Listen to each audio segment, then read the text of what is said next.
Good afternoon, everyone. My name is Melvin Burks. I'm the CEO of Hamilton Center Incorporated, and you are watching Facebook Live with Melvin L. So as you can see, I have the mask on, right? Got this mask on.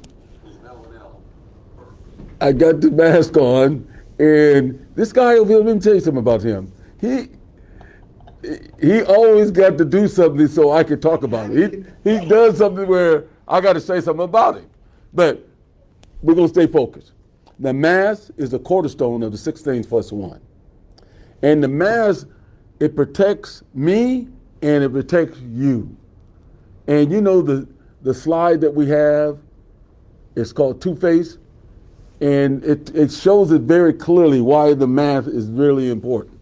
So here we go with the Two-Face. Look at that. See the Two-Face? And over here, far left here, it depicts the risk factor in terms of transmission.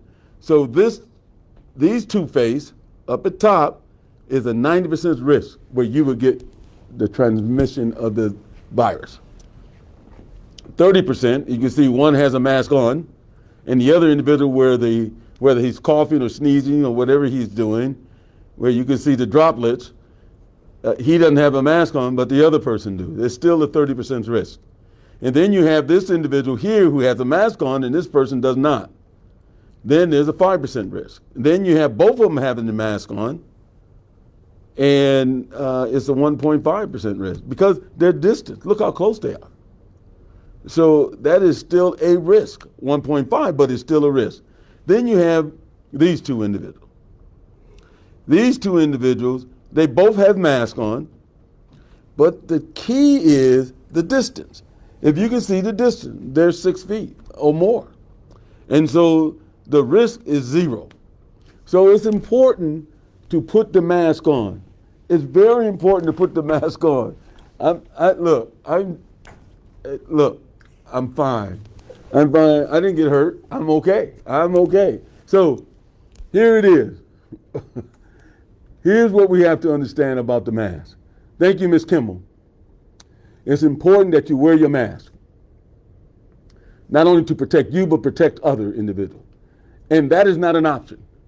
Things are spiking in terms of virus are going to be spiking upward. And so we have to be ready. We got to be in combat mode. So here here's the index fingers. I slipped them under the loop, and you see me? You see me? That is refreshing. I'm telling you, that is one of the most refreshing things to do in life. And an individual may not understand that. But when you're talking warm breath into a mask over your face, and then you release that by taking the mask off, feels good. So sharing is caring. And this here, I like it. I'm never gonna get tired of this statement where it said, sharing this content will help bring us together as one. And that's my whole mantra, united, being as one. Let's not let anyone make us break ranks, okay? And Mr. Pepward, this is his message every day. Please share. And it's a good message. I'm not saying that the message is not good, but it's a good message. You got to share, you got to tag, you have to comment, and you have to follow, and you have to like. See, her and I are on it. Don't tell him what he's doing over there. So here's what I'm saying to you. Let's love one another. Let's love one another. Let's be together to fight this virus. Because this virus is coming. It's coming and it's relentless. And what we have to do, we have to be prepared. We have to be in combat mode. And combat mode is 6 things plus 1. It is 6 things plus 1. Look, I never get tired of this. Look, Burks Up. And I don't want people to misunderstand now. Burks Up has been identified. I did not do it. One of the viewers said Burks is defined 6 things plus 1. So we made a shirt like that, Burks Up. And it says 16 plus 1 on it. And T-shirts can be picked up this Friday, September the 18th, 3 o'clock, between 3 and 5 at the corporate office, 628th Avenue, right in front of the building. Thank you, Mr. Stedman. And thank the clubhouse for watching. So the Burks up. So let's go through the 16 plus 1. Here we go. I never get tired of doing this right here. Lisa Steele. What is that? Hello. What is he doing? This man is out of. Oh no, you're talking about Stephanie Steele. Yeah, Stephanie Steele. But Miss Steele, thank you for tuning in. Here we go. Wash your hand for 20 seconds. You have to wash your hand. Now look, I used to have bubbles. You know the bubbles? Oh my goodness. In the green pot, the pot wasn't green. You cooked greens in it. And Miss Wells bought that big pot. I was trying to get in suds with bubbles everywhere. But here we go. But now what I got here, to wash your hand for 20 seconds, here we go. I have sanitizer. And you do that. You remember that one time when I sort of like kind of smell? I'm telling you, that'll get to you. I got to be there. Miss Wiltermuth is going to be here at 3 o'clock on Friday to pick up her shirt. At 3. Thank you, Miss Wiltermuth. So wash your hands for 20 seconds. But if you go to places like Lowe, Rural King, Menards, Myers, those kind of places, people are in there touching every kind of stuff. So make sure you give it a good 40 seconds to wash your hands. Okay. Now the mask. You know something? Miss Chelsea Wells. See, you got to learn how to say that. Chelsea Wells. She came up with this. We modernized the 16 plus 1. Thank you, Miss Weltermuth. So wearing the mask, and we talked about the mask and what the mask does. We showed you the slide, the two-face slide. Here we go. Don't touch your face. Now it's very important. Of the 3 individuals that's in here who operate here daily, there's only one individual who violate this one right here. Yep, you're right. Who? His name is Zachary. That's his name. Zachary Alex. It's Zachary, what is his name? Taylor. Zachary Taylor. He violated that. But don't touch your face, okay? Keep your hands off your face. And we know that's a hard thing to do because most people do it. But stick with me. Miss Samantha Alex is... She's a security officer here. Oh. How you doing, Miss Alex? Thank you for tuning in. Miss Chelsea, the day is her birthday? The day is your birthday? And then we have Miss Chelsea Wells on here. Miss Chelsea Wells. Hey, happy birthday to you. Happy birthday to you. Happy birthday, dear Alex. Happy birthday to you.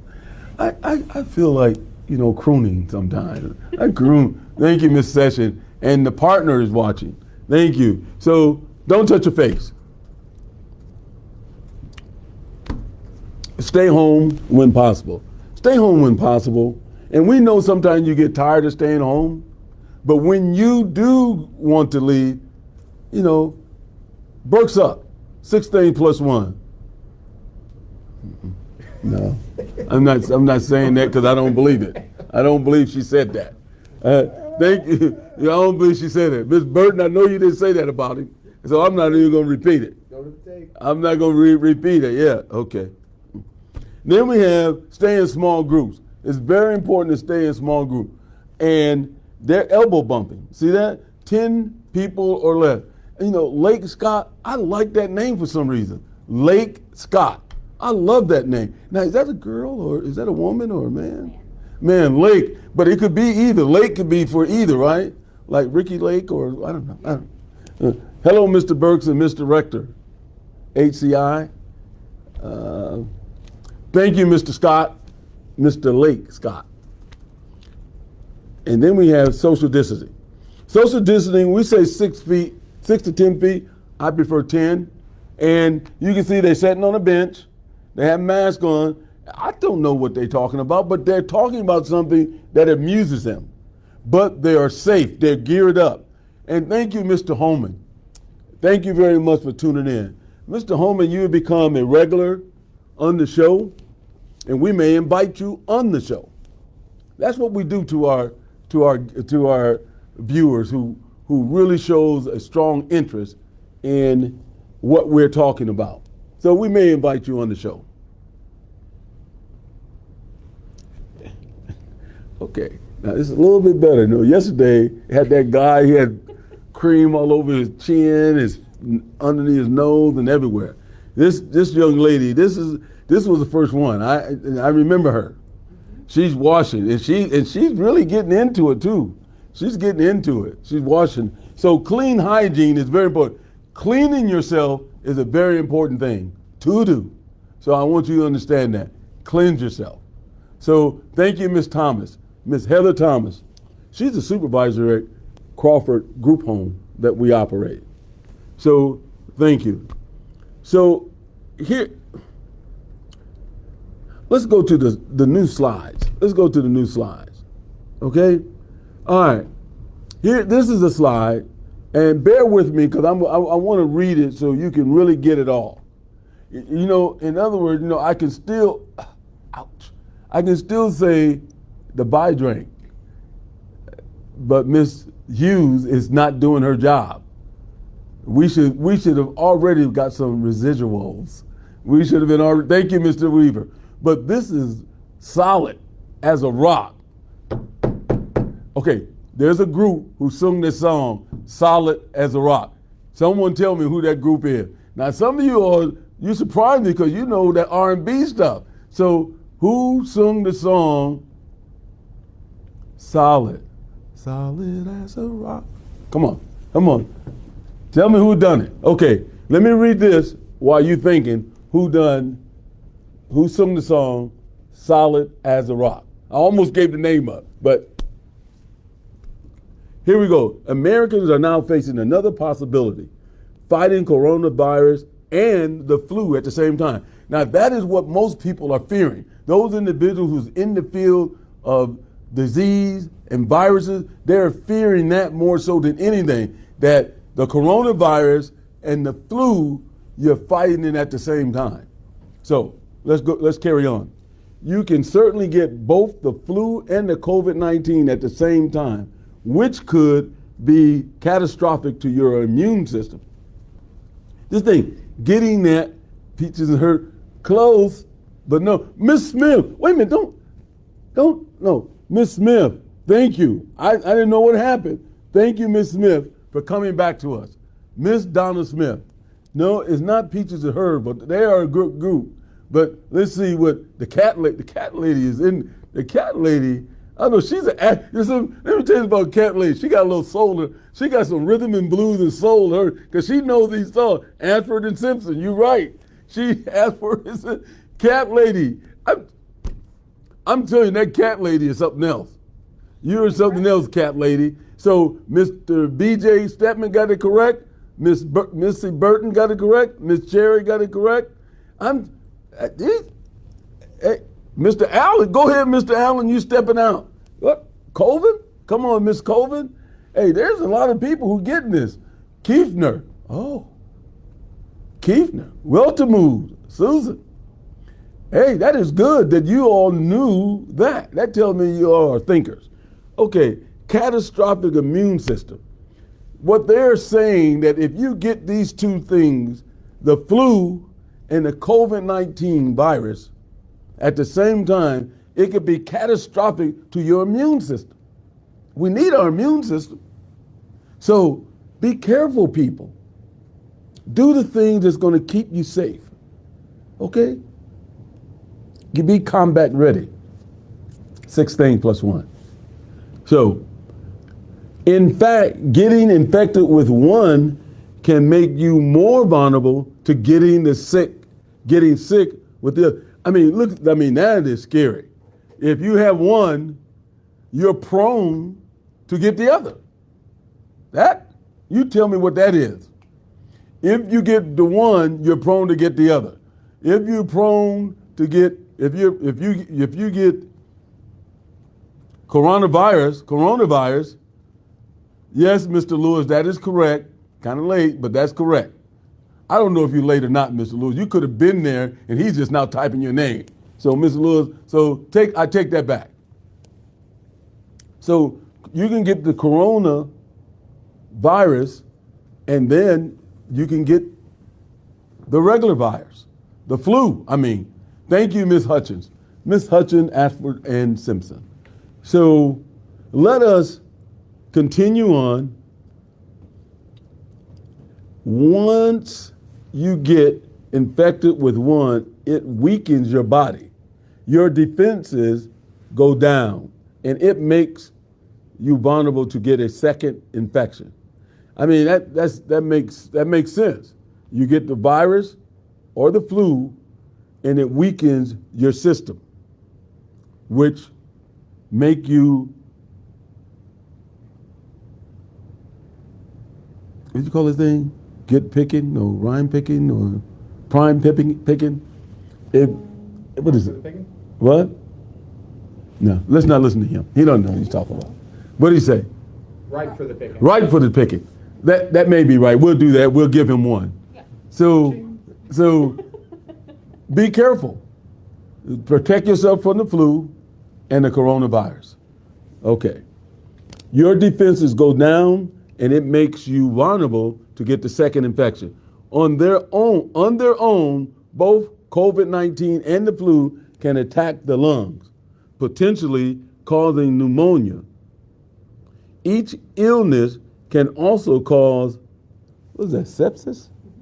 And cardiac injury and inflammation of the heart, brain, or muscles.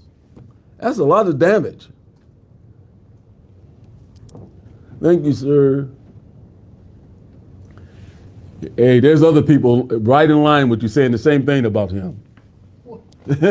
Plotting against, yeah. So, but look at this. When they said it could be sepsis to the cardiac injury and inflammation of the heart, brain, muscle, tissue. Because COVID-19 didn't spread across the U.S. until near the end of the last flu season, there is not a lot of data on people who get both illnesses at the same time.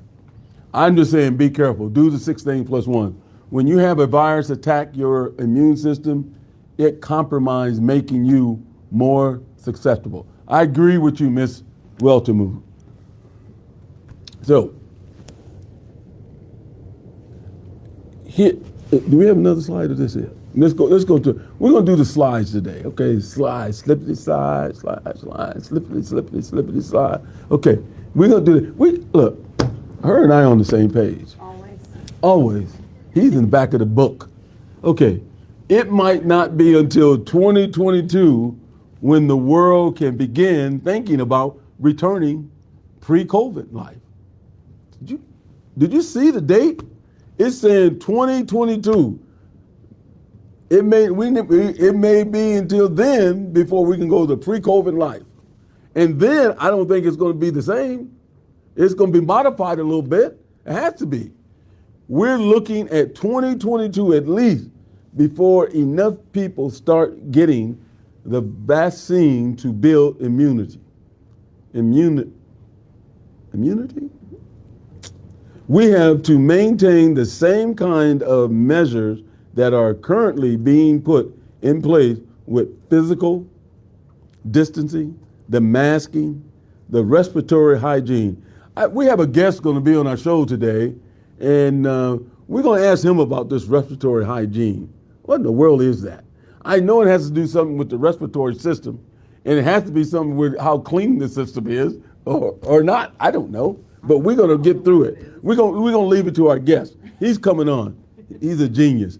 These measures will have to continue after the vaccine starts getting rolled out, because we need 60 to 70% of the population to have immunity before you will start seeing a dramatic reduction in transmission of the virus.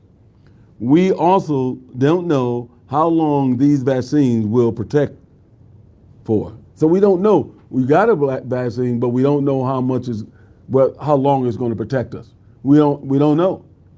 Miss Weltermuth is saying we have a friend with heart damage post COVID. Oh boy. We don't know how long it will protect us when we do get the vaccine. That's the other big question mark. How long does the immunity last? That's up in the air right now. I don't know if any of our leading individuals like Dr. Anthony Fauci or Michael Osterholm or Gupta, I don't know, or Fair. We don't know. And they don't know. At least for now they don't know. They may find out, but for now they do not know.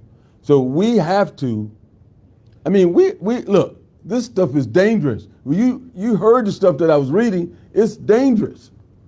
So protect yourself. Be combat ready. That's going to be my new saying. Be combat ready in terms of do the 6 things plus 1, clean yourself, do all those things to keep you and the people that you're around safe. All right? Okay. So, as I look around the room, wondering what do I see? I see a little boy not looking at me. So he's not looking right and anything. So, but that's what he does. I think he likes it too. He likes me pointing him out. Fantastic Voyage by Lakeside. What is that? What? Bless you. What is it? What is it? I don't know. They just said it. And you just wrote it. Yep. Okay. All right. This is what I'm up against, but I can meet the challenge head on. I can meet these challenges head on. It doesn't bother me at all. So what I would like to do is, I'm not able to drink this here drink yet. See, listen. Yeah, it's been in the refrigerator, but I see a little stuff there. But I want to appeal to Miss Hughes again. Get us some De Niro's. We've been publicizing this for like at least 7 or 9 weeks. Miss Hughes. I am certain that people have bought buy drinks because they've heard you talk about buy drinks. Therefore, I'm right with you. I'm right with her. they'd be giving you some residuals. You were singing it. So you know you got to put the ... You don't understand that, do you? I don't understand what. Right. What was she saying? What did she mean by that? The song that Greg said is the song that you were singing. By the lakeside? No. It did say lakeside. Well, he did, but that's by Lakeside. Yeah, it's Fantastic Voyage by Lakeside. Hey, thank you, Miss Neville. You were singing it. Thank you. All right. So here's what we're going to do.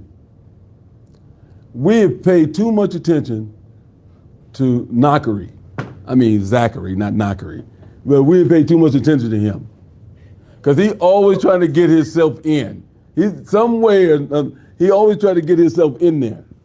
We're not going to do that for him. I like the kid. He's a kid, but I like him. I like him, but he's not going to take advantage of Miss Wells. Never again. So here's what we got. We have a guest today. And remember what I said, we were going to do the respiratory hygiene. So I hope he's ready to answer that question. He may need to get, you may get a, what is that show where you can call someone for a, no, yeah, what is that? Be a millionaire. Yeah, but you can call a friend, or you can get on golf and get a mulligan. Same thing. No, it's a show where you can say a lifeline or something. You can call somebody. Who Wants to Be a Millionaire? Yeah. Or Jeopardy. No, it's not. No, not Jeopardy. It's Who Wants to Be a Millionaire. You're right. What? Chill. Okay. Say, Quiet in the background. people, I want you to understand me what I'm getting ready to say right now. He's going to be barred from the what do we call this? The Studio. He's going to be barred from the studio. Well, the theme today is friendship, and so we're just trying to let people see it. Yeah, well, I want them to tell me. Oh, sorry, you didn't ask. Yeah. Them. Anyway, thank you, Miss Utley, to be a millionaire. Thank you, Miss Utley. Miss Utley watched those shows too. So we have a guest today, and I wanted this guest for a particular reason.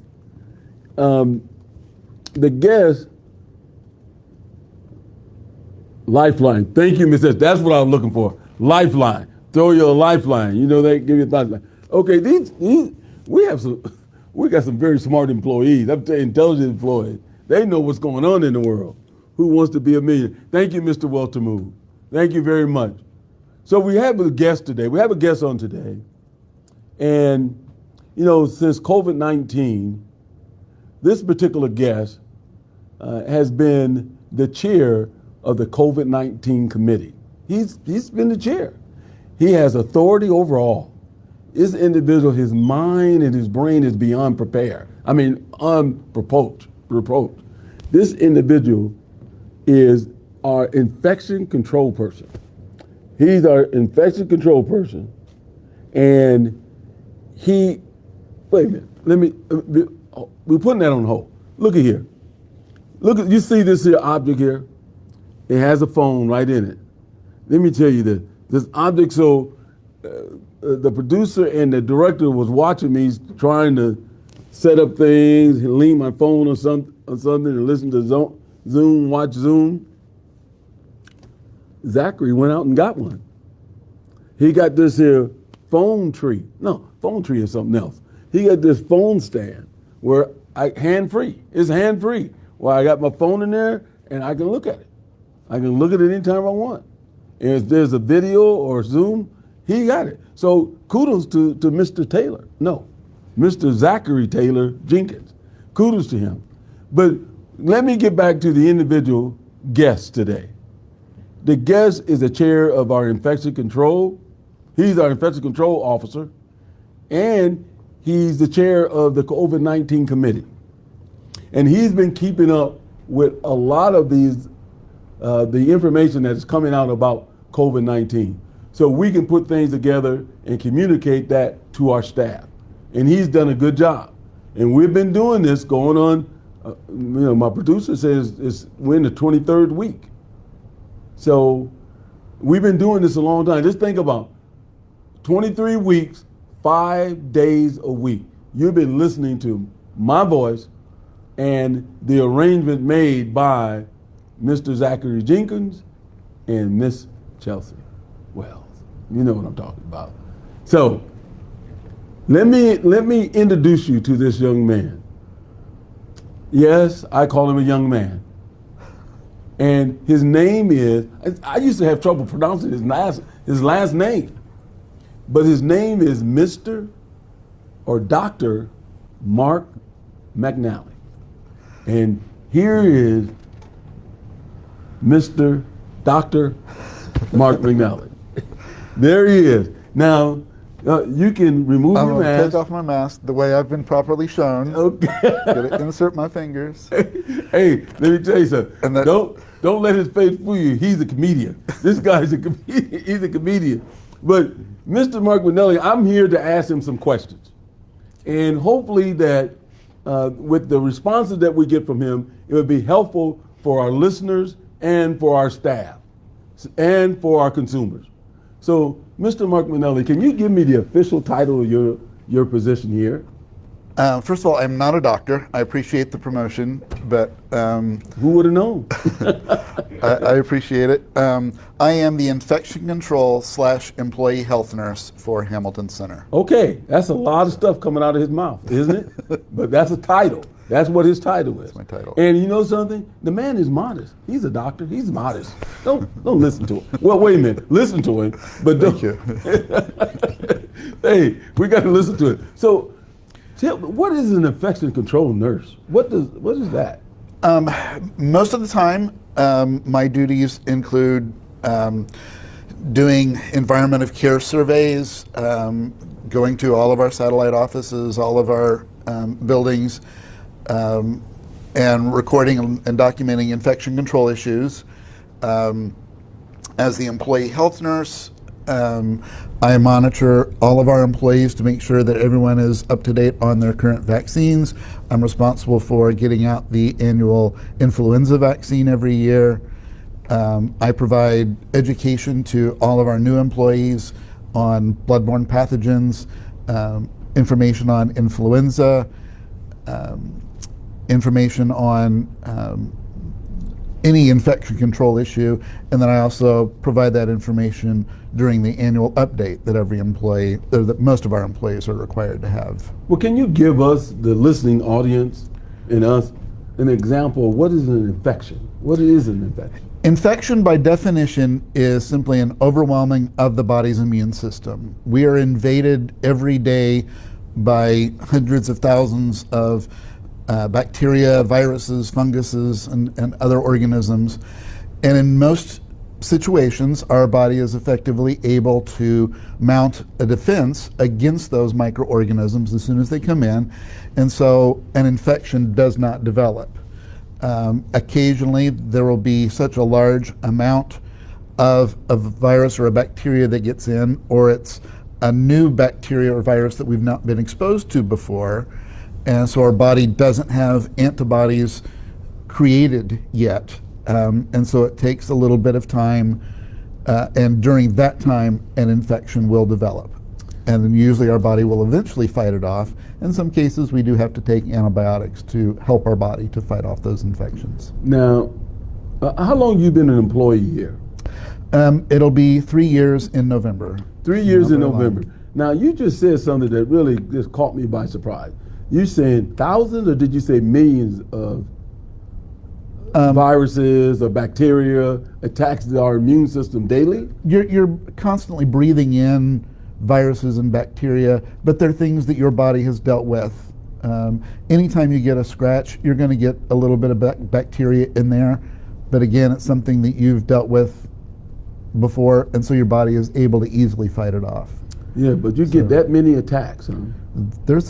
It's a lot of them. There's a lot of them. So yeah. Bacteria, virus, I mean, individual viruses and bacteria. Individual. I mean, yeah. Fungus, isn't that a mushroom? Mushrooms are a type of attacking us.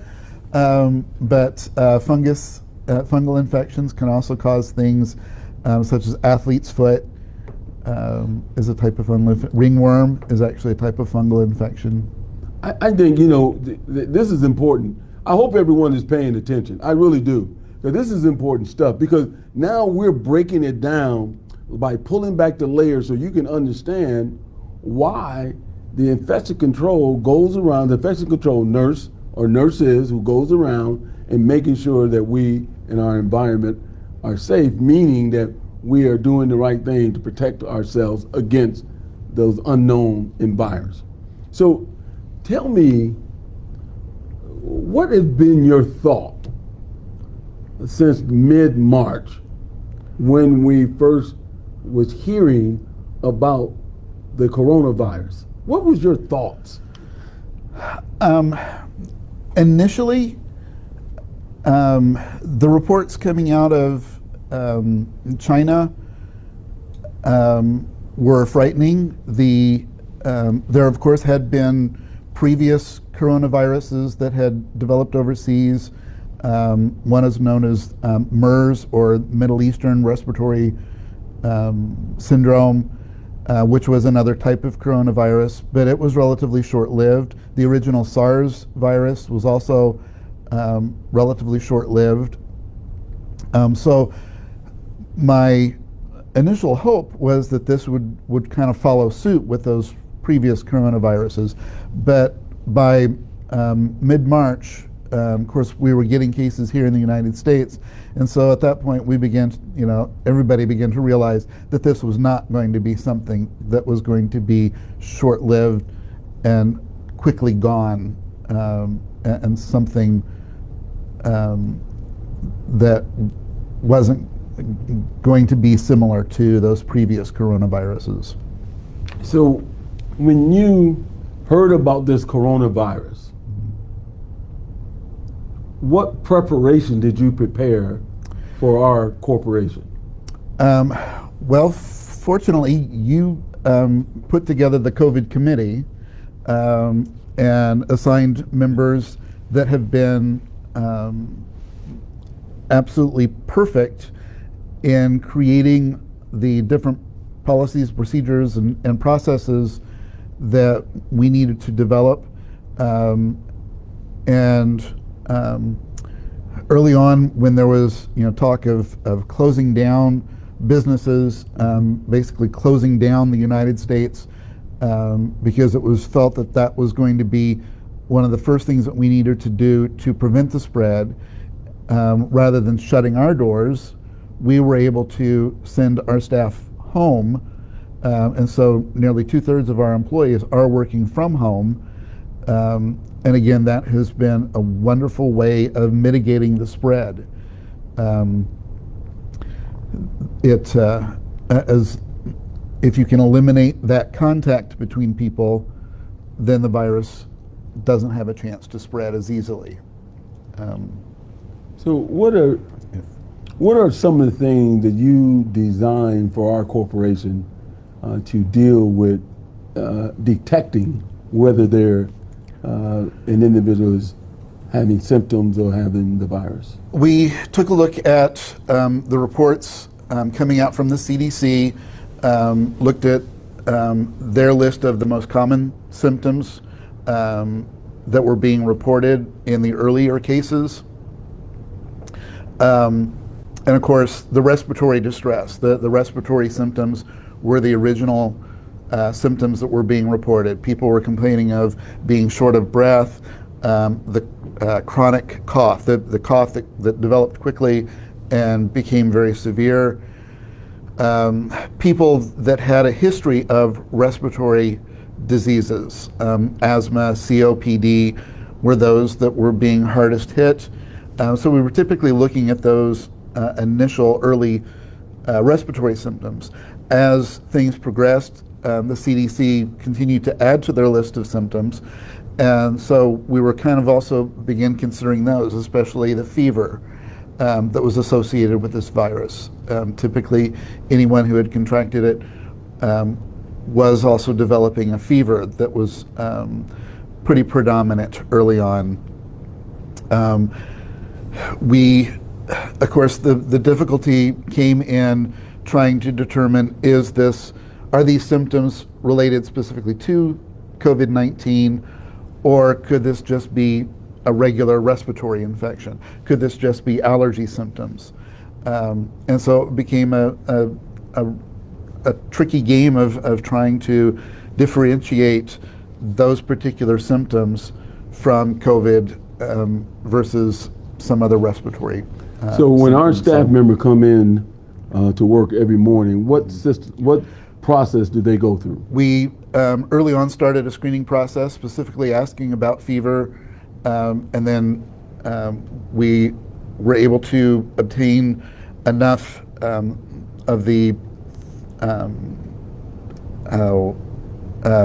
thermal thermometers, the scanning thermometers, no-touch thermometers, that we got those out to all of our facilities so that we were scanning and getting temperatures on all of our employees.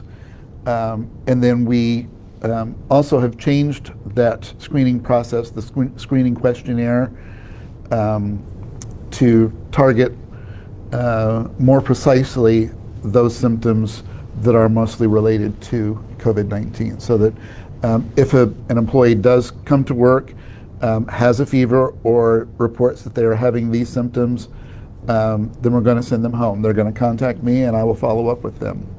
Okay. Now, when an employee is sent home, is there some type of timeline in which they are to be there? Yes. Typically, it's going to be 10 days, but that would be 10 days from the start of their symptoms, or the 10 days from the date that they developed a fever. And our procedure says that they have to be free of fever, and the symptoms have to be greatly reduced for at least 72 hours. So if after 9 days they're still having symptoms, we're not going to allow them to come back. That we do require that they be significantly reduced symptoms and fever-free for at least 72 hours. So it's going to be a minimum of 10 days. It could be longer. Also, if a person has been potentially exposed to someone who was positive, and they're going to be at home typically for a period of 14 days, because that's the period of time that the virus could be incubating. And the CDC, through studies, have documented a period of about 14 days that the person could have the virus and not show any symptoms before they do show symptoms. And it could be on the 12th, 13th, or 14th day. Most people were developing symptoms within 3 to 4 days of exposure, but some were taking longer. Okay, let me ask you one question before we get out of here. The time is nigh, and we're going to ask you this question here. How does the coronavirus compare to the common flu? It's depending on what you want to compare. Influenza, we typically say, is spread strictly through droplets. The coronavirus also is spread through these same droplets, which are relatively large. The masks that we encourage people to wear are going to provide the same protection against spreading the virus, both viruses. It does seem that because fewer people have any type of resistance to this new coronavirus, when they contract it, they are going to have symptoms that are much more severe.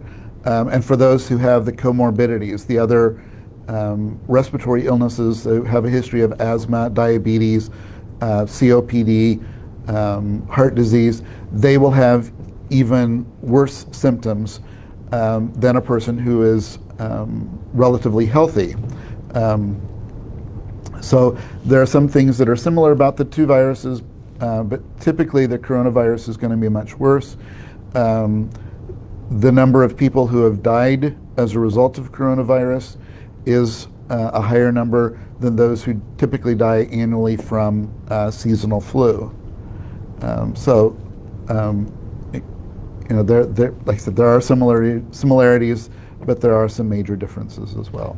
And there you have it, from Dr. Mark McNally.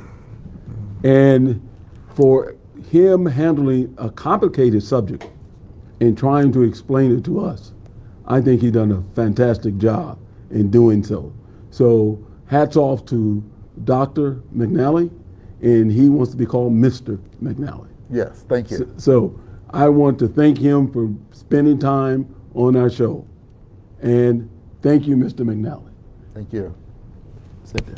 So here we have it. Look here. It was a fantastic show. We talked about a lot of different things here about how the virus and the flu can be dangerous to a point where it can hurt you even more. So what we want you to do, if you believe in flu shots, go out and get one. I don't know when they're going to come, but do that. But here's what I want you to do for real. 6 things plus 1. Be combat ready, okay? Combat ready. 6 things plus 1. Let's deal with this thing. Let's not break rank. So with that, peace, love, friendship. Yep, I didn't ask you, did I? But friendship, always.